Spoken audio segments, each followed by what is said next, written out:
غریب تباه دی. دې خبره بالکل صحیح ده، غریب تباه دی چې دلته د اوزار داسې دي رړقۍ رړقۍ کنه تباه به نه وي. غریب تباه دی. غریب چې دی تباه نه دی. غریب تباه دی. غریب چې دی تباه نه دی. ایسا داسې مردار خلک چې دو لمبر دا تباه دی. تا ته به زه صحیح ټیک ټاک چل ښیم دا چې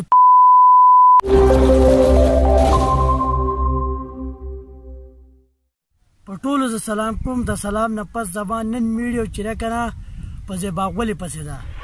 अगर आप सिंगल हो तो कमेंट में हाई लिखो और अगर टेकन हो तो कमेंट में बाय लिखो. देखते हैं कौन कौन सिंगल है. غریب تباه دی. دا وایي چې غریب تباه دی. د دې خبره بالکل صحیح ده، غریب تباه دی چې دلته د اوزار داسې دي رړقۍ رړقۍ کنه تباه به نه وي. دې ته خو ما ویلي چې دې ځنګل ته دې خدای پاک راوله چې دې ځنګل ته راشي زما ستا ملاقات وشي. د دې نه بیا اسیم اواز چې دی که نه دا نه وځي. دې ته خو ما ویلو چې الټه پلټه میډیو چې دې وکړه که نه بیا به دې ځنګل ته راولم او بیا به دې بوکه کومه. لا والله چې د دې حرکتونه زه تاسو ته ښیم دا وینئ. بلتای اولالا اولالا غریب تباه دی. هسې دی که نه دی؟ ملګرو خیاله دی دا وایي چې غریب تباه دی. نو غریب به تباه نه وي. دا چې دوکان ته لاړې شي که نه خپل بدن خرڅوي. دا تلیفون به یې راغستی کله به کوږی موږی پکې رامخې ته کوي، کله به پکې دا دی رامخې ته کوي. دا وایي چې غریب تباه دی. غریب چې دی تباه نه دی. الله پاک له غټه باچهي ورکړله، هغه خپل مونځ کوي، خپل اودس کوي، خپل قرآن شریف سبق وایي.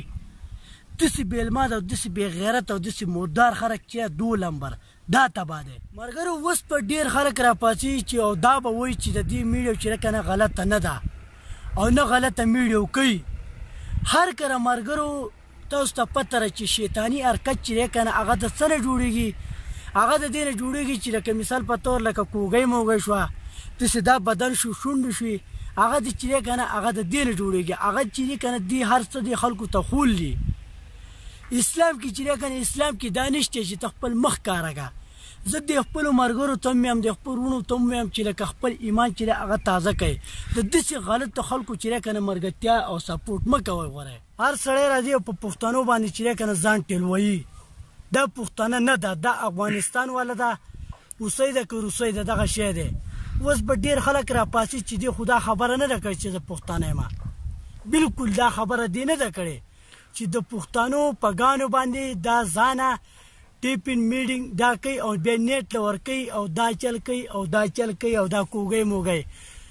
دا پښتنو نوم لاړو. دا پښتانه دا شرمۍ نه، د دې نه غټه غټه غلطه میډیو چې ده که نه دا قچره دا ده. قچري او دولمبري چې ده که نه دا روانه ده. څوک په یوه طریقه کوي، څوک په بله طریقه کوي. په دې کې ډېر خلک وایي چې دا ښه ده او د سامان مامان نه چې ده که نه دا لاندې باندې دا ښه ده. دا په څه ښه ده؟ دا 24 घंटे په مصلی ناستئ په دې ښه شوه. वेट कर, टिक टाक जैसी वापस खुल जाएगा ना पाकिस्तान में, तुम देखो मेरा पूरा फैन फॉलोइंग तुम लोगों को कैसा आग लगाएगा, फायर फायर लगाएगा. पता है कैसा? वेट ऐसा دا وایي چې په پاکستان کې په ټیک ټاک کولاو شي او کولاو شوی دی. د خلکو نه بړستنې لرې پرتې هر یو به پرې راځي. اوس به زه تا چې دی که نه به تا دې ځنګل ته راولم او تا له به زه دعوت درکومه. تا ته به زه صحیح ټیک ټاک چل ښیم. دا چې خدای ورک کړه بند کړه لکه دا شی.